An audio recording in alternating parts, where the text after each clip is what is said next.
title of the story: The Reunification of China. Peace through war under the Song Dynasty. Introduction. The interaction between war and politics was the most important driving force in the formation of the early Song Dynasty. War and politics shaped not just the territorial extent of the empire and the structure of the government, but the character and culture of the dynasty as well. Virtually inseparable sources of power for the first emperor, posthumously known as Song Taizu, are 960 to 976. These two forces were gradually separated during the reign of the second emperor, posthumously known as Song Taizong, are 976 to 997, before becoming almost fully detached from each other, at least with respect to the emperor's power. In the reign of the third emperor, posthumously known as Song Zhenzong, are 997 to 1022. Up until now, this process has been simplified into a process of the rise of civil power over military power. There were, however, specific historical reasons for the shift of political power to government bureaucrats. It did not happen because of a prescriptive imperial plan that intended to emphasize civil values over military values. Ironically, the civil-dominated government that emerged at the beginning of the 11th century was produced by a half-century of war and personal politics. Civil officials in the late 10th century were given power in the government bureaucracy because they had no power outside of the central government. Initially, the imperial government at Kaifeng itself had very little authority. Military and political power was vested in the person of the emperor, whose authority came from his military success and his personal connections to the generals controlling the central armies. These personal ties allowed Song Taizu to focus the dynasty's military power on conquest rather than infighting, and then, with each military success, on political consolidation. The dynasty gradually became separated from the person of the emperor alone, and, because the wars of conquest were successful, the imperial government gained power. Bureaucrats gained power when the central government they served gained power. Simultaneously, military matters, while still maintaining an enormous bureaucratic apparatus in the central government, became 1. Border or external concerns. Military men served the court, were paid by the court, and led imperial armies rather than maintaining their own forces from regional strongholds. All of these developments were driven by military success and shaped by political struggles. There was nothing natural or inevitable about the particular direction of early Song dynasty. History. The late 10th century Song government was not yet the 11th century government dominated by civil officials holding the highest civil service exam degrees. Military men and civil officials without advanced degrees held positions of great authority. The culture of the Song dynasty in the 10th century laid the foundation for the flourishing civil culture of the 11th century, but it was by no means the same as that civil-dominated, politically driven culture. 11th century assumptions about the proper or correct order of things, and the sense that literati domination of the government was the natural direction for the early Song government to go strongly influenced the writing of the history of the early Song. In the 10th century, however, the course of dynastic progress was guided by actions and reactions to military and political events with no clear destination. Ever since the 11th century, the founding of the Song dynasty has been portrayed as a process of demilitarization, of the subordination of the military to civil control, and the end of a long period during which violence dominated Chinese politics. But the founding emperors did not dispense with war. They successfully used it to resolve a variety of political and territorial issues in their own favor. The effects of individual battles within and upon the political forum were as important in the creation of the Song regime as their immediate consequences in acquiring territory. War, and even more fundamentally, battle's role in the formation of the Song Empire must therefore be discussed in terms of both politics and territorial acquisition. Indeed, the political and military fortunes of Song Taizu were one and the same. His military victories were political accomplishments, and his imperial dignity was strongly rooted in the successful campaigns of conquest that built the empire. This relationship between war and politics did not immediately change with the succession of Taizu's brother, Taizong, to the throne. While Taizong quickly inserted men more personally loyal to himself into the government, he continued to assume that his position as emperor would be bolstered by military success. To some extent, he was correct. His brother's legacy of conquest was incomplete, and Taizong still needed to prove himself to the military elite that had formed as a result of Taizu's policy of imperial intermarriage with high-ranking generals. The problem for Taizong was that he proved to be an inept military commander. His moment of military glory in conquering the northern Han was immediately followed by abject defeat and personal humiliation when he attempted to capture the 16 prefectures. His subsequent military record was equally poor, and it became necessary for him to try to break, or at least attenuate, the link between politics and war. His own family's military ties, as well as the importance of the army due to the war Taizong had started with the Liao Empire, prevented him from completely disenfranchising the military. He may well have suspected that any overt move on his part to do so would have resulted in his being deposed. What he could do was to gradually shift the focus of government toward powerless civil functionaries. Taizong's son and successor, Zhenzong, came to the throne with the imperial bureaucratic system still incomplete and with a major war to resolve. His own succession was less fraught with controversy, and he seems to have felt less threatened by the military elites than his father did. But while he could afford to devote less attention to placating the military, his father's training, coupled with the dominance of the newly risen civil functionaries at court, forced him into a sustained written campaign to persuade his officials to do his will, that he did not simply compel them to do so by the force at his disposal was a tribute to his personality and training.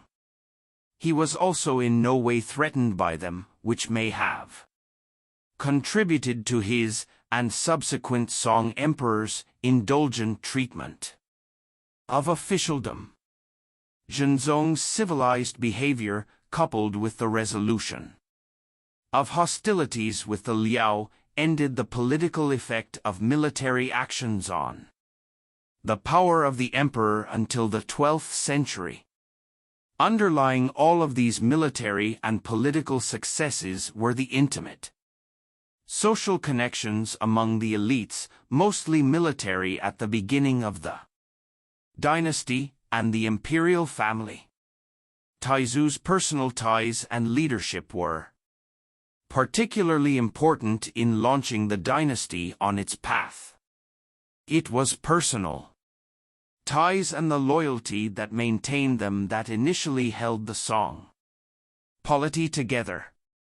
The Song founding was not successful because Taizu manipulated the bureaucratic system to diminish the military and political power of the various generals he had inherited from the preceding dynasty.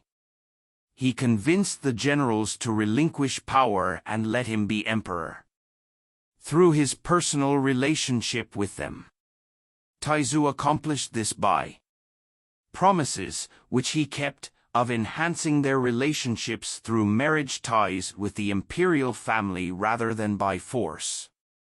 Thus, the creation of the Song dynasty is an intensely personal story involving a relatively small number of men near the pinnacle of power who negotiated and backed the rule of one of them.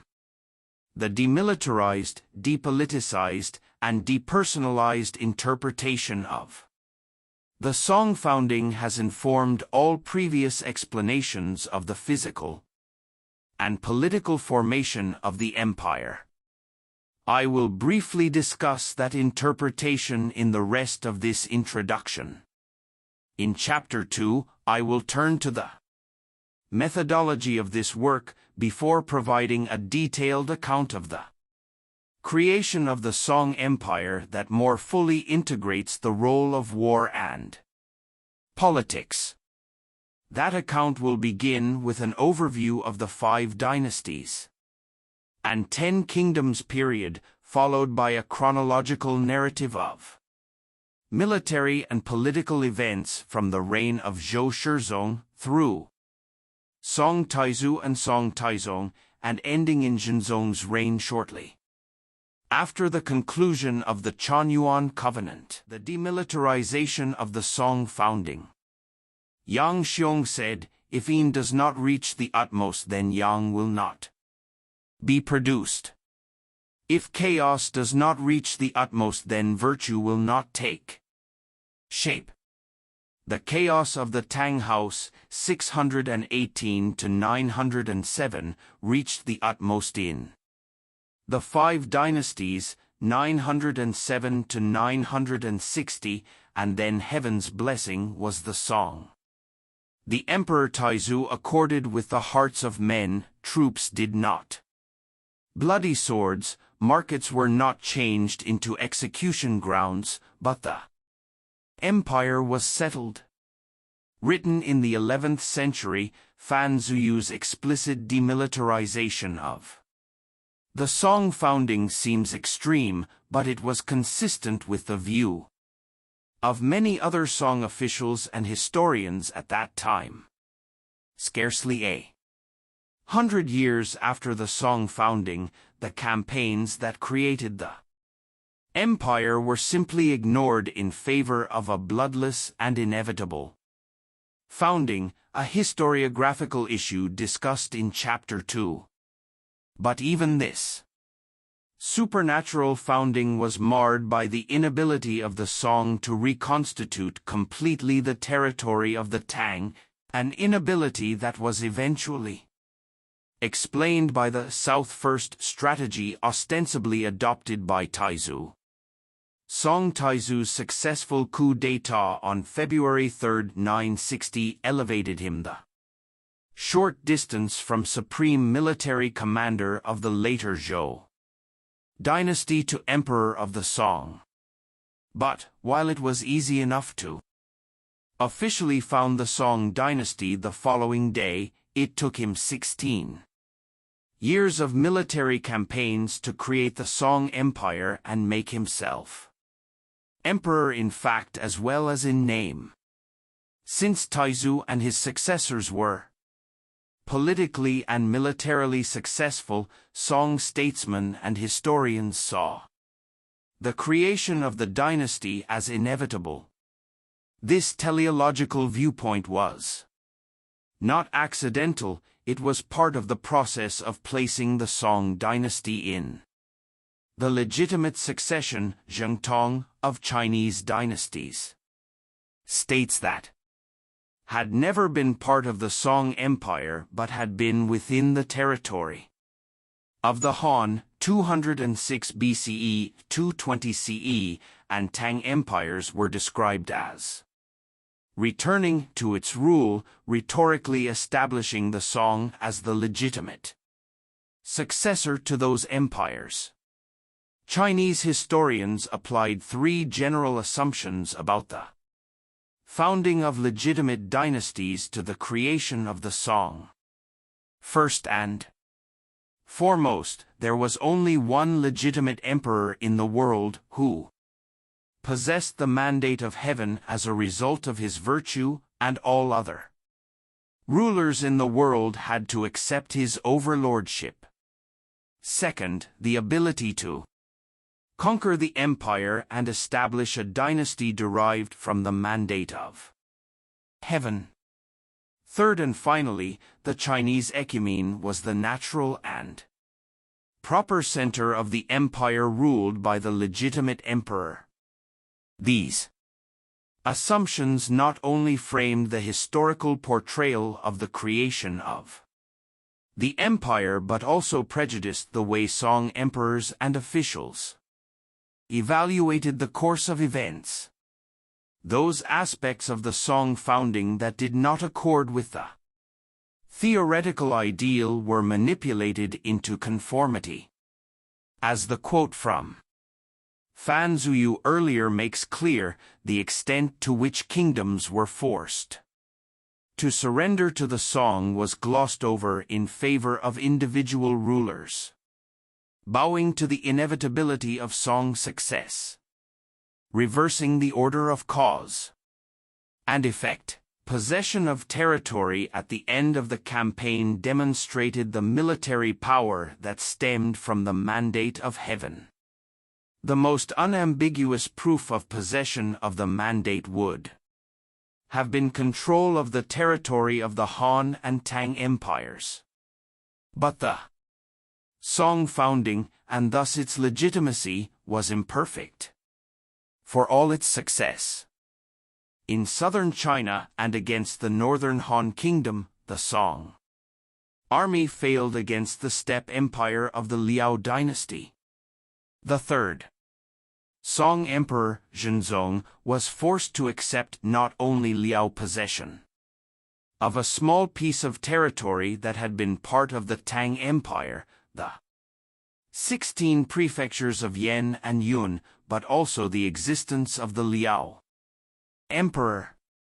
In so doing, he continued the recognition that had been quite natural for all five dynasties' rulers, and, probably, Song Taizu as well. Parity with the Liao emperor was more complex to sublimate than the territorial concessions of the Chanyuan covenant, often called the Treaty of Shanyuan, that concluded Song-Liao hostilities. Yet the Song had conquered and reintegrated most of the Chinese parts of the Han and Tang empires. Despite its imperfection, the Song had a fair claim to possessing the mandate. It remained to construct an account of the Song founding, reconciling the conventions of Chinese history with historical facts. The compromise satisfied neither ideal nor reality. Each emperor's role in the military and political creation of the empire varied with his military fortunes, the legacy of his predecessor, and his own temperament, but all three emperors' actions, and those of their Officials had to be integrated into a unified explanation of how and why the Song Empire took the form that it did. This became a process of explaining why a legitimate dynasty was unable to defeat the Liao and capture the 16 prefectures, completing the territorial legacy of the Han and Tang. It was assumed that the entire responsibility for the outcome of the Song creation rested with the decisions of the Song emperors, because neither Liao intentions nor complex and unpredictable military factors could be unselectively incorporated into the account. This assumption dramatically elevated the symbolic value of the 16 prefectures as a sign of military weakness, while entirely traducing and transcending their original, strictly military significance. The Chanyuan Covenant and the failure to capture the 16 prefectures became the logical results of a prescriptive Song policy decision. But which policy decision? Various proposals for military campaigns were mooted in the early years of the Song, but only the South first strategy suggested by Zhao Pu in 968 adequately protected Taizu's military virtue and provided for the imperfect conclusion of the conquest. In this construction of events, Zhao Pu's suggestion became the blueprint of the entire Song conquest. The fact that this policy had been proposed even before the founding of the Song seemed to provide further support for this myth. The South First strategy was first introduced and ostensibly adopted as policy during the later Zhou dynasty, 951 to 960, the regime Zhao Kuangyin overthrew to establish the Song. In 955, the second later Zhou emperor, posthumously known as Shizong, called on his officials to submit plans for pacifying the empire. The plan of an official of the Ministry of Justice, Wang Pu, was reportedly judged best and excerpted in later histories to outline the proposed reunification strategy.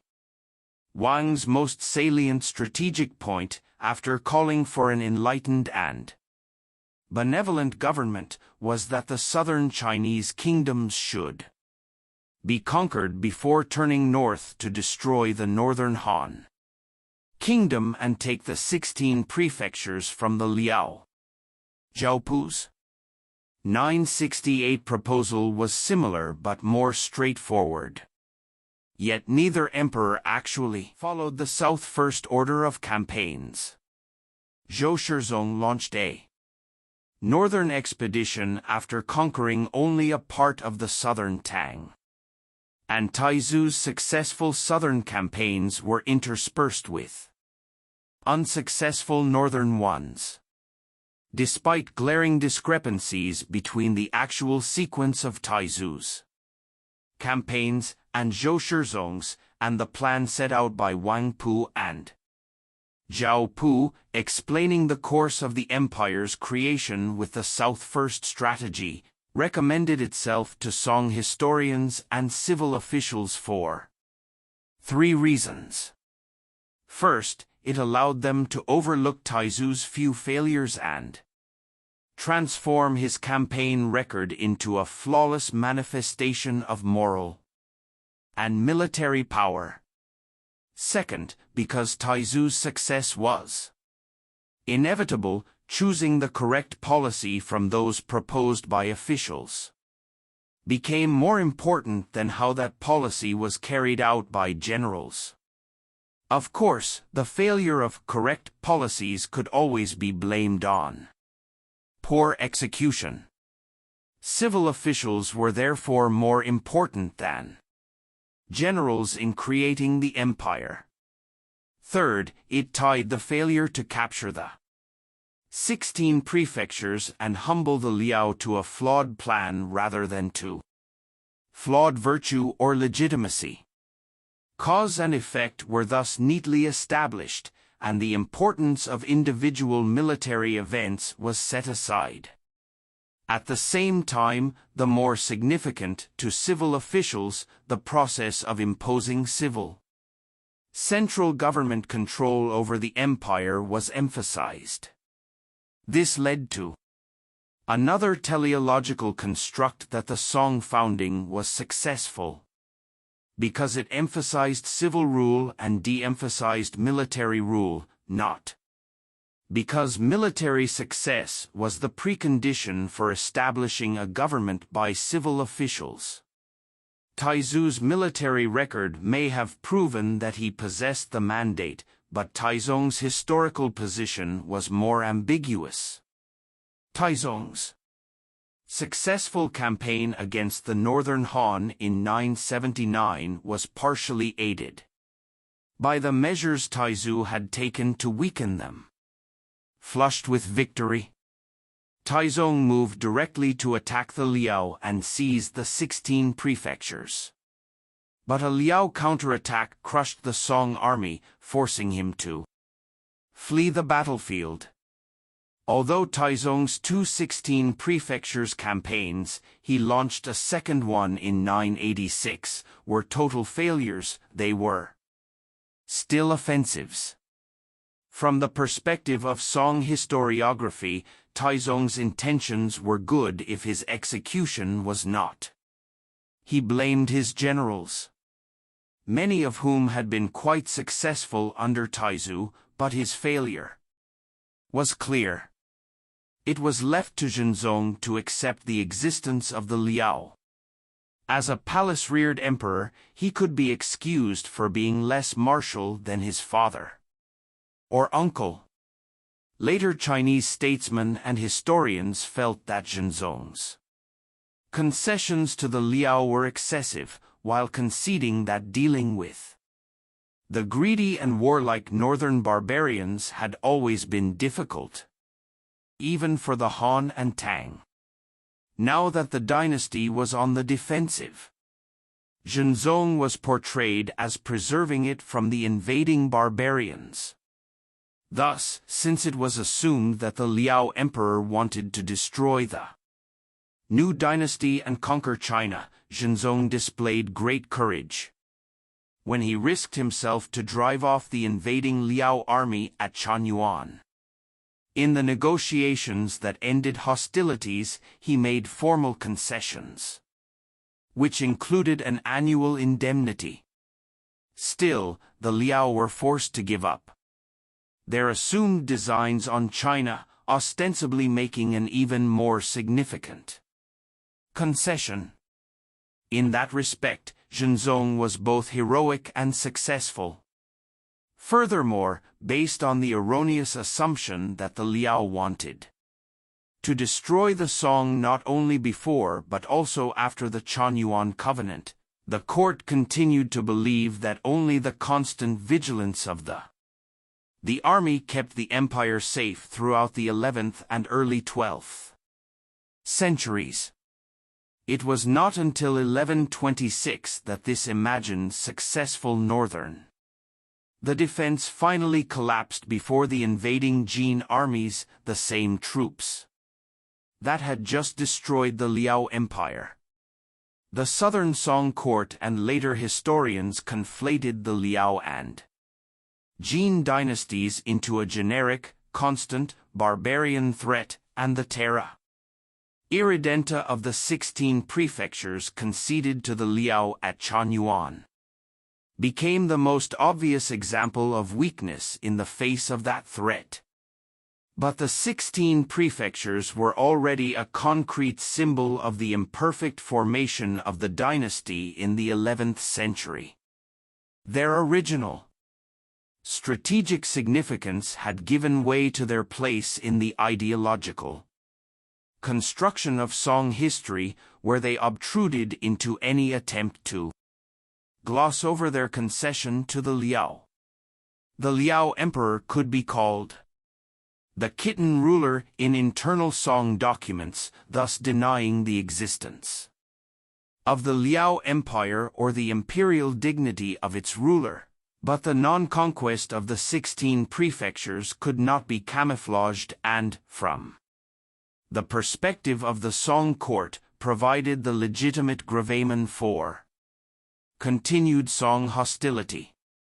This Song position ignored the legitimacy of Liao grievances against Taizong's unprovoked attack on their territory, which Liao threats to invade during the 11th century gave credence to the Song's fears. Moreover, from the teleological perspective of historians writing later in the 12th century, when the Jin had overrun all of North China, and in the 13th century, when the Mongols were destroying the Song, the strength and intentions of the steppe empires were foregone conclusions. But in the 10th century, the simplifying heuristic devices of Song weakness, Liao and Jin intentions, and the South First strategy were not yet fully formed or reified. The nascent Song Empire was still strong, its internal politics remained vital, personal, and uncertain, and the outcome of the military campaigns could not be foreseen. Underneath all of the rhetoric of empire, however, was an internal political battle for power within the new Song government.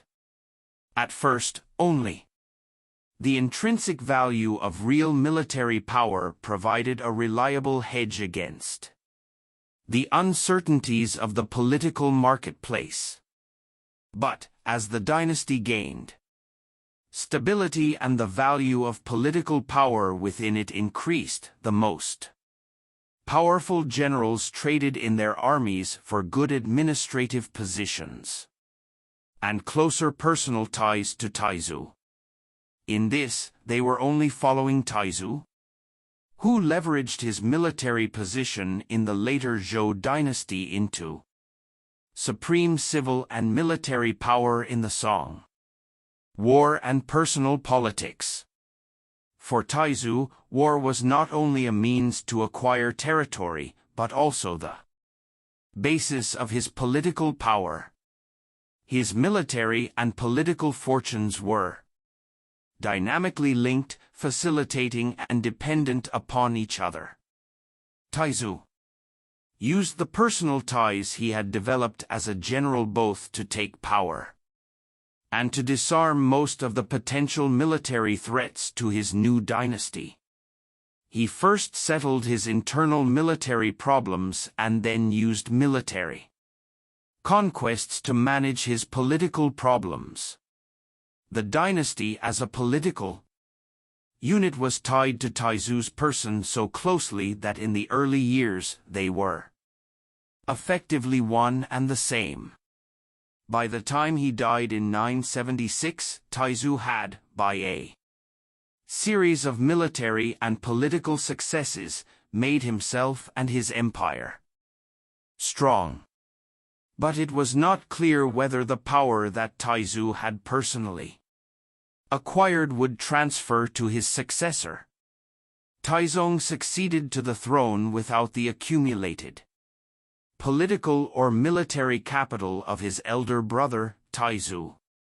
His succession also had something of the flavor of a coup d'état about it, albeit within the Zhao family, both because his claim that Taizu intended him to succeed in place of Taizu's sons was suspect, and because many believed that he was responsible for Taizu's early death.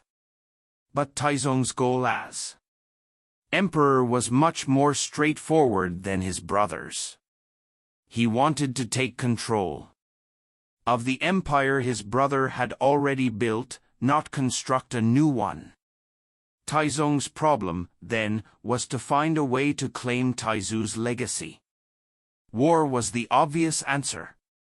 Taizong used a campaign against the Northern Han Kingdom to place himself directly in command of his brother's most powerful generals, a position of supreme command he had never before held, and to prove, by success in war, his fitness to be emperor. Although the campaign was only a partial victory, Taizong was now sufficiently blooded, and his generals sufficiently embarrassed by their part in the failure, to concentrate his energies on internal political consolidation. 7 years later, he sent a second expedition to take the 16 prefectures that was similarly defeated.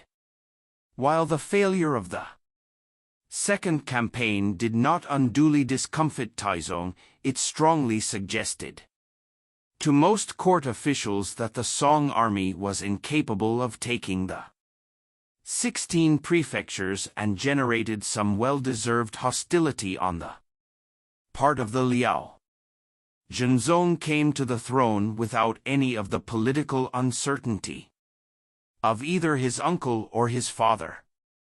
War, which for Taizu and Taizong had been a useful political tool, was only a dangerous problem for Zhenzong. War with the Liao seemed to threaten the existence of the empire. His father's failures marked the end of the Song military expansion and the shift of the Song army to, with a few minor exceptions, a wholly defensive posture. And while previously the Liao mainly had limited themselves to counterattacks against Taizong's invasions during Zhenzong's reign, they began attacking Song territory in force. Zhenzong's military objectives were always defensive, to prevent the Liao from destroying the empire, rather than to expand the kingdom's power or himself. As such, it is not surprising that when he concluded the Chanyuan Covenant in 1005, he and his officials regarded it as a successful negotiation. Within a few years, the covenant would be execrated and used as a political tool in ministerial battles for power, but it endured for over a century. The founding of the Song thus ended without a climactic, decisive battle, or even a dramatic final event of any kind, but instead with what appeared in retrospect to be an unseemly capitulation resulting in a dishonorable peace. Still, during Taizu and Taizong's reign, neither the emperors nor their officials had any reason to regard their empire as weak. And even for Zhenzong, it was only afterward that the more significant implications of the treaty dawned on him, and then only when stridently brought to his attention. Taizu did not win every battle or even every campaign he undertook. Still, he knew in war, victory was never sure, and that individual defeats could be redeemed as long as he was politically stable. In the 10th century, failure in war was a military and possibly political problem, not a dynastic character flaw. While the internal political use of war was influential in the creation of the Song, it should not overshadow its more direct, external application. In extending the empire's borders, a war of words still preceded and continued alongside recourse to arms. This was an attempt to treat external military problems as internal political ones and throw a decent rhetorical cloak over the naked use of force. Ultimately, however, the Song army decided the issue. And although Taizu and Taizong demanded unconditional surrender from the kingdoms they were attacking, both were willing, except Taizong's dealings with the Liao, to negotiate that surrender. Conquest by war and negotiation. If the rhetoric of the empire could not conceal the fact that almost every state resisted incorporation until the Song army forced them to do so, it could still serve as a framework for diplomatic negotiations during the military campaigns. Politically, Taizu first acted like the emperor and then convinced his comrades and subordinates to treat him like the emperor. Militarily, he treated the rulers of the states he was trying to conquer as already conquered and then forced them to submit. Taizu wanted to conquer the southern kingdoms with minimal effort and damage, either to his army or the empire he was attacking.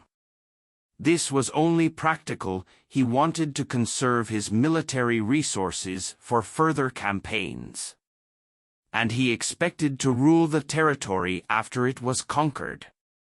The easiest way to accomplish both goals was to remove the existing rulers and take over their administrative machinery. From Taizu's perspective, the best outcome would be if a ruler simply submitted to him and took up a comfortable but supervised life in the Song capital. But without the motive force of war, no southern ruler was likely to submit. The fortunes of war controlled both the speed and direction of negotiations. Fighting and negotiating were not separate activities but two aspects of the bargaining that attempted to resolve certain political relationships without the destruction of either side. War for Taizu and Zhou Shizong before him was explicitly a process that encompassed fighting and negotiating. The primary targets of Song Taizu's southern campaigns were the rulers and, to a lesser extent, the officials of the southern kingdoms. All military action was ultimately aimed at convincing them to surrender control of their territory. To that end, all of the southern campaigns directed their efforts towards seizing the capitals of the various kingdoms and thus the kingdom's rulers, their officials, and the seats of their governments. Because the campaigns achieved their military objectives, they also achieved their political objectives. Taizong at first continued this practice, allowing the last northern Han ruler to surrender once it was clear that the Song army was on the verge of breaching the defenses of his capital, but he entirely abandoned it when he attacked the Liao. The Liao formed a special case because, at least as articulated initially, the intention of attacking the 16 prefectures was to take only that piece of territory, not to destroy the Liao government. Unlike Taizu's treatment of the southern kingdoms, Taizong did not even offer to negotiate before beginning his campaign. This was particularly strange given that the Liao had been trying to re-establish diplomatic relations with the Song for some time. Taizong had thus burned the diplomatic bridge behind him as he advanced, leaving only the possibility of a complete military victory or a complete defeat. Had he been willing to negotiate as he advanced, and perhaps even as he retreated, he might have been able to obtain some sort of the compromise agreement. This is not to suggest that Liao would have been willing to give up the 16 prefectures. Only a complete Song victory could have secured them, but to emphasize that the negotiations that eventually did take place under conditions extremely unfavorable to the Song could have taken place earlier, under less disadvantageous conditions. By the time Zhenzong was forced to negotiate, the Liao Emperor, bolstered by years of primarily victorious campaigns, and backed by the hardened attitudes of his court, demanded much more than merely being left in peaceful possession of the 16 prefectures. The Liao had had the 16 prefectures since 938. When Shi Jingtang, the emperor of the later Jin dynasty, officially ceded the territory to them in return for their help establishing his dynasty. Most of the population was Chinese, and the cities, which were economic engines for the Liao Empire, were dominated by the Chinese. Indeed, the entire territory, while not particularly productive compared to the rest of China, was the center of agriculture, craft, and merchant activity in the Liao Empire. The southern edge of the 16 prefectures, the Guannan, lit, south of the passes, region, was critically important for its strategic north-south passes. Zhou Shizong seized the Guannan region from the Liao in 959, leaving it in Song control when the later Zhou fell. Thus, at the beginning of the Song dynasty, the Song held the most critical passes of the 16 prefectures, the Guannan region, and the Liao had the, for them, economically critical remainder of the 16 prefectures. Since the 16 prefectures' campaigns were not immediately directed against the Liao government, neither the Liao emperor nor his court officials were directly or immediately threatened by the Song invasion.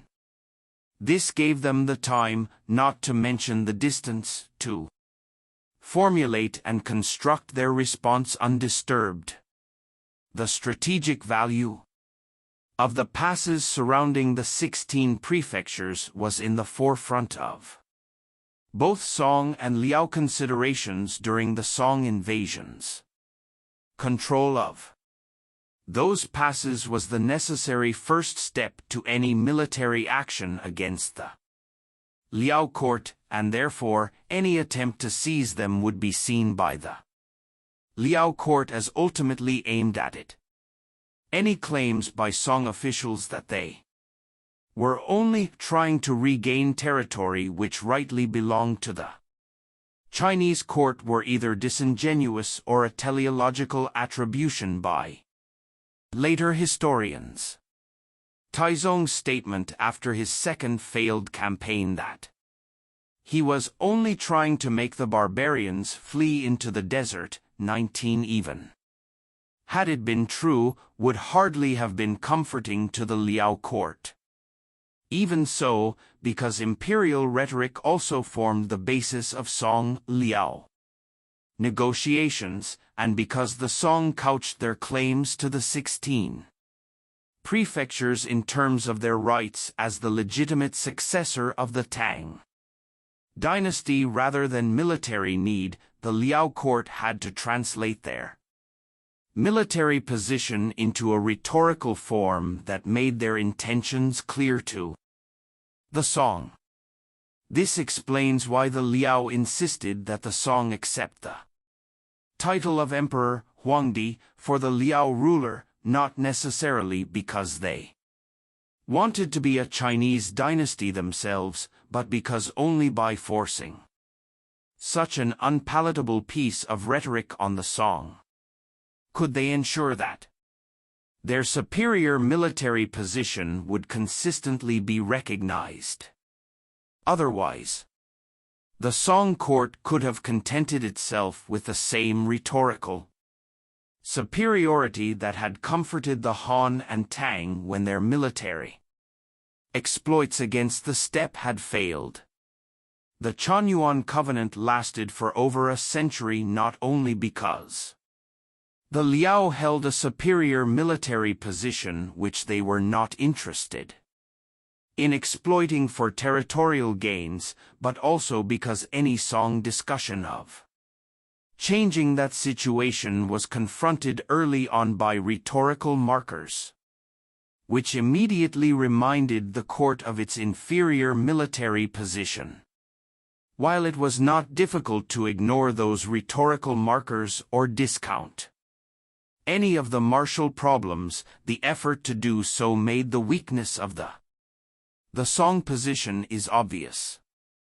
If near rhetorical parity had been the result of attacking the Liao early on when the dynasty was militarily strong, what might happen to begin from a place of weakness? Few at the Song.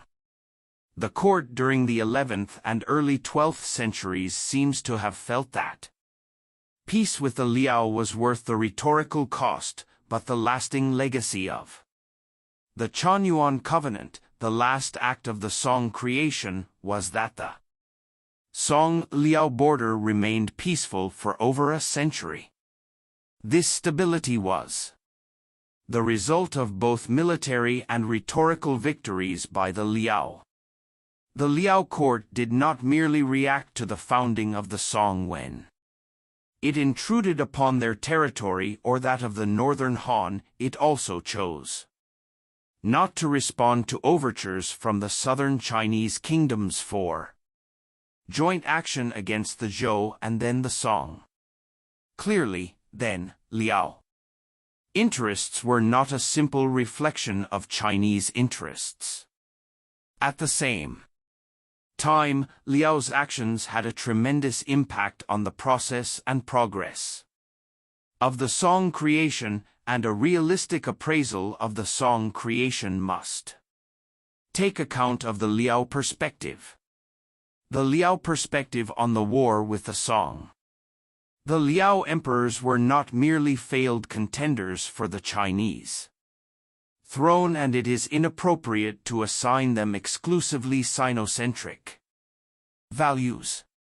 They indeed had designs on the central plains of China before 947, but after that, as Wang Mingsan has pointed out, they concluded that it was beyond their capabilities to rule the area directly. It is also worth noting that the Liao dynasty took the name Liao during its brief control of Bianliang, Kaifeng, the Chinese capital, in 947. Even so, after 947, Liao's policy was oriented toward influencing and indirectly controlling the central plain rather than directly ruling it.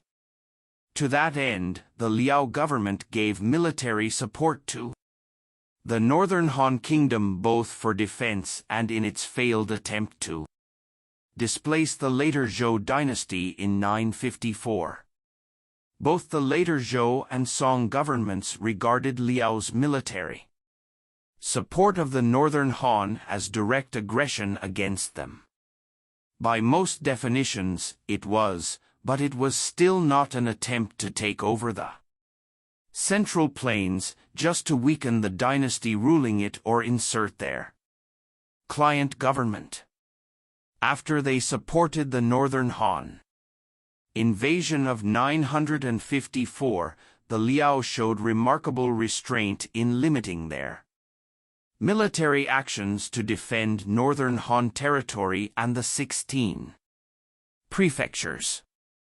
The Song government, which felt that the 16 prefectures were rightfully theirs, may have regarded the Liao defense of the 16 prefectures as an aggressive act. Still, the Liao indeed cannot be blamed for defending land that had been theirs for several decades and which the Song had never possessed. More to the point, the Liao did not take advantage of the Song army's southern campaigns to invade the empire, despite repeated attempts of the southern kingdoms to induce them to do so. After Taizong's second 16 prefectures campaign, however, Liao tactics changed. Raiding was replaced by full-scale invasions as the Liao seized the tactical battlefield initiative. They retained this initiative until the 1120s, and it underlay all Song-Liao negotiations. Song emperors and officials completely misunderstood the reason for their loss of initiative, although the profound effects it had on Song-Liao relations were clear.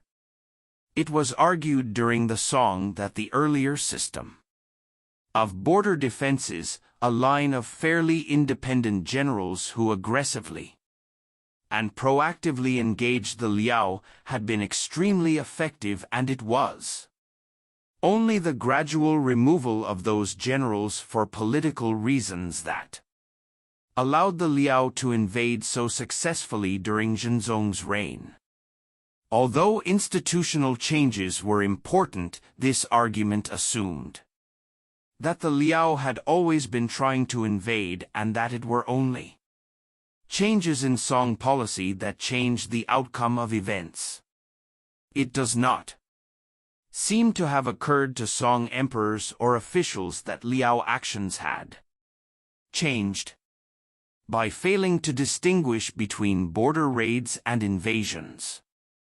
The latter sometimes led by the Liao emperor himself. The Song government conflated local, tactical maneuvers taken for tactical reasons with tactical maneuvers taken for strategic reasons. The Song government could not parse Liao tactical and strategic policy, not because they did not understand the difference in their policies, but because they could not credit the same sophistication to the Liao. Certain historiographical conventions tightly constrain their understanding of the Liao. Liao's strategic policy concerning the central plains of China and China itself was fairly consistent from 947 until the 1120s. They wanted a stable relationship with themselves in the dominant military position. Liao tactical policy, however, changed as the situation warranted in pursuit of their strategic policy. Thus, in the early years of the Song, the Liao restrained their military and attempted to negotiate a stable relationship with the Song where they retained control of the militarily significant 16 prefectures. Even the destruction of the northern Han could be overlooked. The Song could not accept Liao control of the 16 prefectures for the same reason the Liao wanted them. The state which held the passes would be in a strategically advantageous position. Taizu avoided the issue and died before facing it, but Taizong ran headlong into it. Even after Taizong had invaded their territory, the Liao restrained themselves. Unfortunately, as much as the Liao wanted to negotiate and hoped that continued restraint on their part might preserve that possibility, Taizong would not negotiate in the wake of his failures. Taizong's strategic policy was unlimited, and because he assumed that the Liao policy was also unlimited, he could see no room for a negotiated, compromise settlement. Furthermore, had Taizong negotiated, he would have allowed the Liao to translate their superior military position into a superior diplomatic position. By refusing to negotiate, he retained the diplomatic initiative which Liao temporarily accepted. They did not wait long after Taizong's death to force the issue. It was clear that Taizong would only have negotiated under extreme military pressure, since the Liao was not capable of actually threatening the existence of the Song. Large-scale invasions during Taizong's reign would have been useless and wasteful. But, with the change in emperors, the tempo and strength of Liao attacks increased. Zhenzong intended to continue his father's policy of not negotiating. Still, the Liao court resolved to bring the Song to the bargaining table and reap the benefits of their superior military position. Border raids escalated into invasions led by Liao Emperor Shenzong and his bellicose mother, the Dowager Empress Chengtian. Disastrously, the Song court saw the increasingly serious Liao attacks as merely an increase in military activity caused by a decrease in the effectiveness of its northern border defenses. Thus, rather than attempting to negotiate an end to the invasions, the Song court concentrated on strengthening its border. But if the Song court did not, or could not, understand that the Liao were raiding in order to bring about negotiations, the Liao court for its part could not be sure if Song efforts to improve its military situation while refusing to negotiate were due to continued unwillingness to negotiate or a desire to improve its bargaining position before negotiating. The policy debates at the Song court make it clear that the former, rather than the latter, was the case. Negotiation was never discussed as a possible solution to the problem, but the Liao court had no way of knowing that.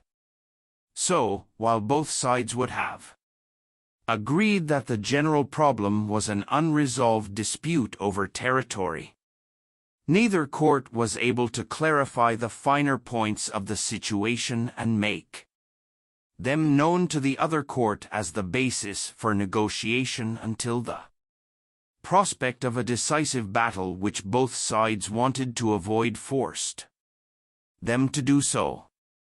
Thus the years of fighting that led up to the Chanyuan Covenant was a prolonged period of miscommunication during which the two sides tried to make their respective positions clear through the hazy medium of war. Unfortunately, the general misunderstanding of each other's intentions led to dramatically different interpretations of the military events.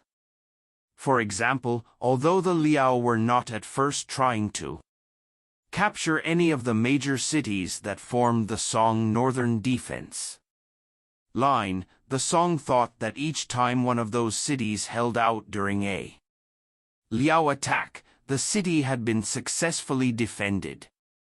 This eventually forced the Liao to directly assault those cities in order to get their point across. The Liao army, a virtually all-cavalry force, was ill-equipped for siege work. All of its advantages lay in mobility, so by refusing to accept battle in the open field, the Song forced the Liao army to take the tactically unattractive option of attacking fixed positions. While this strategic and tactical policy would not allow the Song to retake the initiative, it made the Liao pay a high price for their gains.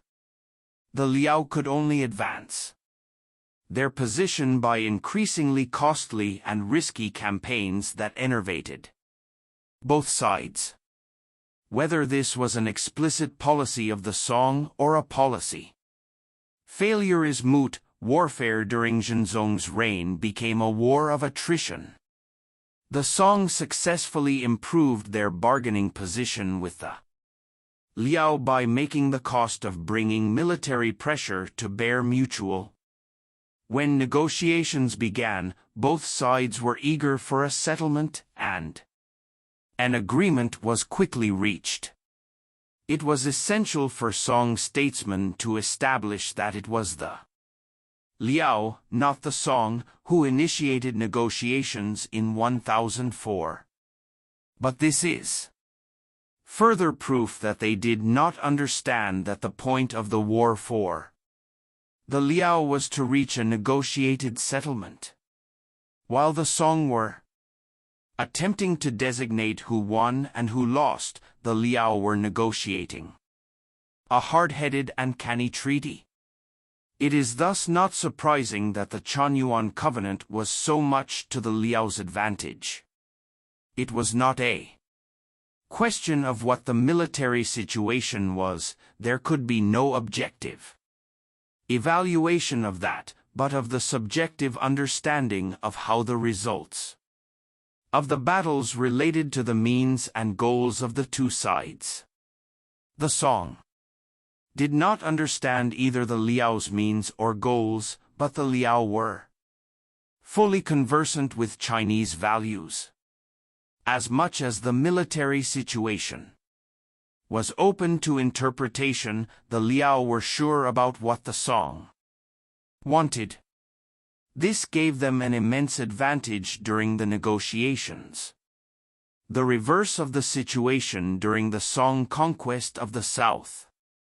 Zhenzong's court forgot what his uncle's court had known so well. The endgame of any military action was the negotiation that obtained the political objective.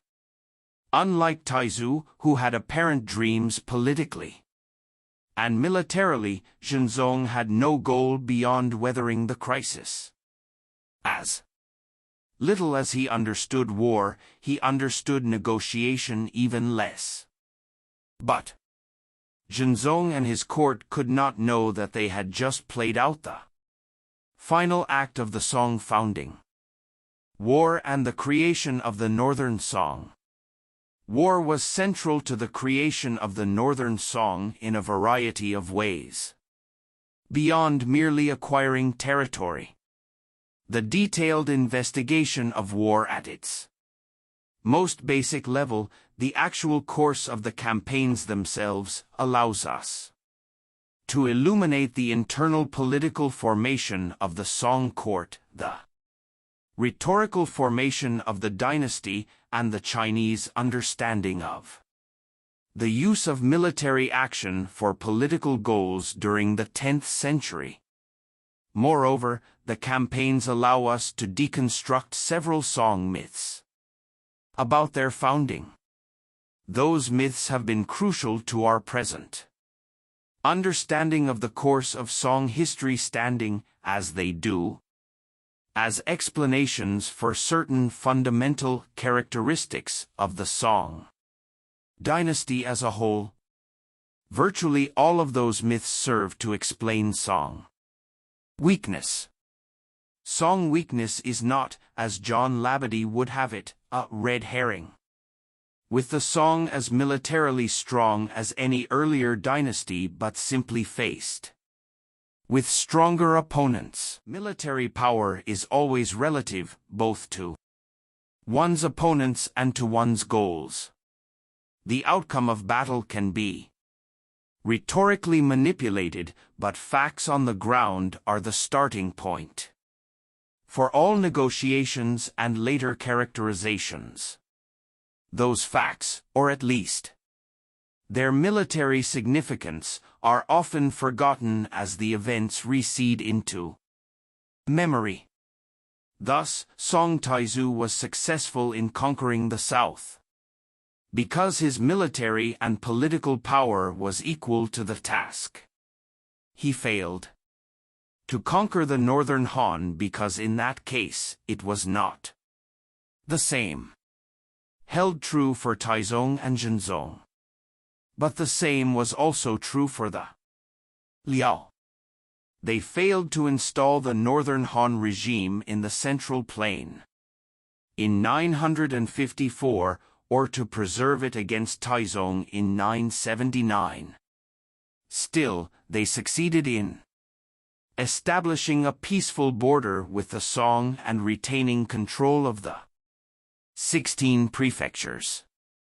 And since the Liao did not intend to destroy the Song in 1004, then, given that the Chanyuan covenant was so much to their advantage, it seems unlikely that they wanted to destroy the Song later in the 11th and early 12th centuries either.